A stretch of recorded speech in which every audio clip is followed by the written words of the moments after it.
अतिवृष्टीमुळे स्थानिक स्वराज्य संस्थांच्या निवडणुकांमध्ये बदल होण्याची शक्यता. सुरुवातीला नगरपालिका, त्यानंतर जिल्हा परिषदा आणि सगळ्यात शेवटी महानगरपालिकांच्या निवडणुका होण्याची शक्यता आहे. ठाकरे सेनेच्या दसरा मेळाव्याचा नवीन टीजर प्रदर्शित झालाय. कितीही पाऊस झाला तरी सुद्धा दसरा मेळावा शिवाजी पार्कावरती होणार. शिवाजी पार्कवरची दसरा मेळाव्याची परंपरा मोडायची नाही, संजय राऊत यांचं वक्तव्य.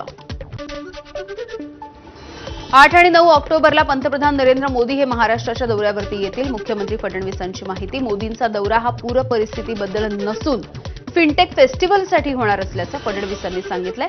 त्यासोबतच नवी मुंबई विमानतळाचं उद्घाटन सुद्धा मोदींच्या हस्ते होणार आहे.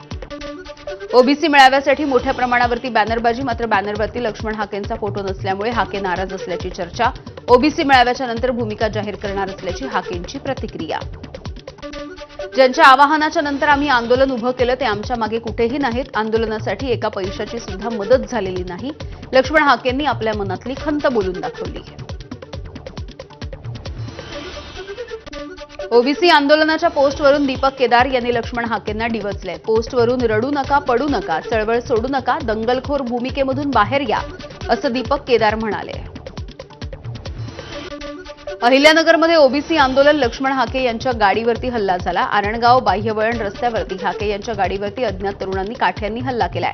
पाथर्डी तालुक्यामधल्या दैत्य नांदूर इथल्या ओबीसी एल्गार सभेसाठी लक्ष्मण हाके जात होते.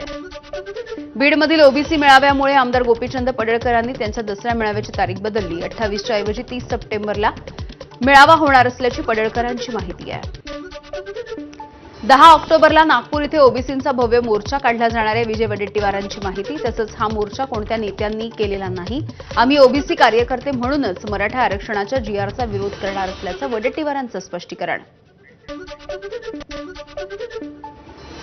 आणि या सुपरफास्ट बातम्यांच्या नंतर बुलेटिनमध्ये छोटासा ब्रेक. बघत रहा एबीपी माझा.